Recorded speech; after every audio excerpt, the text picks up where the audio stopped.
آبادی سے دور کسی جنگل میں ایک جھونپڑی میں ایک بزرگ رہتے تھے۔ وہ سارا دن عبادت میں مصروف رہتے تھے۔ اس جھونپڑی میں ایک چھوٹی سی چوہیا بھی بل بنا کر رہتی تھی۔ بزرگ کے کھانے سے جو کچھ تھوڑا بہت بچ جاتا چوہیا اس پر گزارا کرتی۔ چوہیا سارا دن بزرگ کو عبادت کرتا دیکھتی اور ان سے خوب مانوس ہو گئی تھی۔ ایک دن چوہیا کے دل میں خیال آیا کہ میں اتنی چھوٹی ننھی سی جان ہوں اور جنگل میں نکل کر جاتے ہوئے بھی ڈرتی ہوں۔ کہیں کوئی پرندہ مجھے اپنی خوراک نہ بنا لے۔ چھپتی پھرتی ہوں، مجھے تو ہر وقت بلی ہی کا ڈر رہتا ہے۔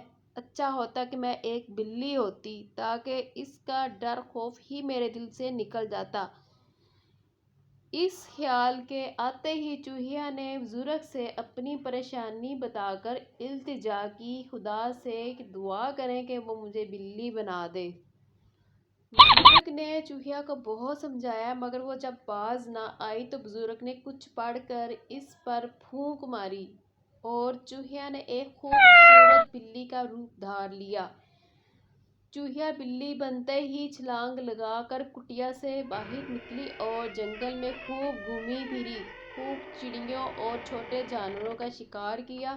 جب رات آئی تو تھک چکی تھی، پھر اس کو بل میں سونے کی عادت تھی، سو وہ بہت پریشان ہوئی۔ اس کو جنگل میں بڑے جانوروں سے بھی خطرہ تھا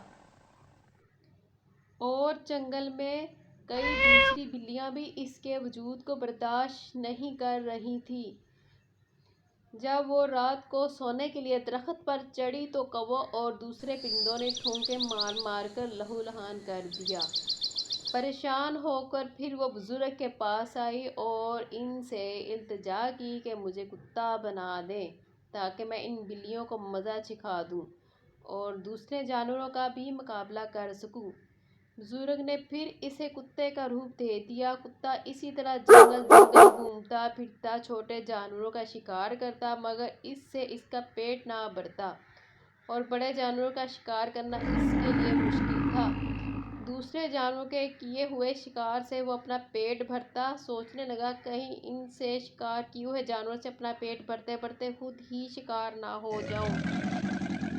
ایک دن جنگل میں شاہی خاندان کے لوگ شکار کھیلنے آئے۔ کتے نے دیکھا ایک بہت خوبصورت شہزادہ گھوڑے پر بیٹھا ہے۔ کتے نے دیکھا ایک بہت خوبصورت شہزادہ گھوڑے پر بیٹھا ہے اور آگے پیچھے اس کے ملازمین شکار کھیلنے میں مدد کر رہے ہیں۔ بے اختیار کتے کا دل چاہا کہ وہ خوبصورت شہزادی کا روپ دھار لے اور شہزادے کے ساتھ مل کر شکار کھیلے۔ وہ چوہیا کو جو کتے کے روپ میں تھی پھر بادشاہ کے پاس جا پہنچے اور ایک خوبصورت لڑکی کے روپ کی درخواست کی۔ بزرگ نے پھر کچھ پڑھ کر اسے خوبصورت لڑکی میں تبدیل کر دیا۔ بزرگ کی جھونپڑی کے پاس شہزادے نے ایک خوبصورت لڑکی دیکھی تو بزرگ کی اجازت سے اس لڑکی کو اپنے ساتھ محل میں لے آیا۔ محل میں آ کر شہزادے نے اس لڑکی سے شادی کر لی۔ اب شہزادی کو خوب اچھے اچھے کپڑے اور زیور مل گئے، کھانا بھی من پسند ملنے لگا۔ شہزادی بہت خوش رہنے لگی مگر حقیقت میں وہ شہزادی تو ایک چوہیا تھی، لہذا اس کو ایک پل بھی چین نہ آتا، کبھی ادھر اور کبھی ادھر بھاگتی پھرتی اور جب وہ شہزادے کے ساتھ کھانا کھانے بیٹھتی تو بہت سا کھانا ادھر ادھر گرا دیتی اور پھر اس کو دوبارہ اٹھا کر کھانے لگتی۔ کبھی بلی کی طرح آوازیں نکالتی اور کبھی کتے کی طرح گھراتی اور عجیب آوازیں نکال کر کھانا کھاتی۔ شہزادی کی ان عجیب اور غیر مہذب حرکتوں سے شہزادہ پریشان تھا۔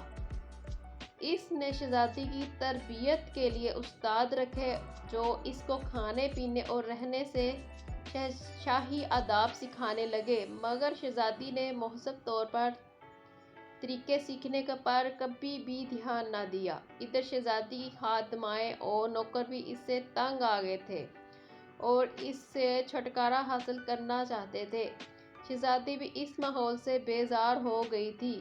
ایک دن شہزادی نے شہزادے سے رو کر درخواست کی کہ محل میں اس کا دل نہیں لگتا، لہذا وہ اسے جنگل میں بزرگ کی کٹیا میں چھوڑ آئے جہاں سے وہ آئی تھی۔ شہزادہ چوہیا کو واپس اسی جھونپڑی میں چھوڑ آیا۔ شہزادی پھر روتی دھوتی بزرگ کے پاس گئی کہ میرے حال پر رحم کریں اور مجھے دوبارہ چوہیا بنا دیں، میں اسی روپ میں بہت سکھی تھی۔ بزرگ مسکرائے اور کہا کہ میں نے تمہیں کیا کہتا تھا، اچھا ہوا تم نے تجربہ کر کے بھی دیکھ لیا۔ اللہ تعالیٰ نے جس کو جیسا بھی بنایا ہے بہت خوب بنایا ہے، اور جس حال میں بھی پیدا کیا ہے اس کا شکر گزار ہونا چاہیے۔ اللہ تعالیٰ نے مخلوق کو جس شکل و صورت میں بنایا ہے اس پر صبر و شکر کرنا چاہیے۔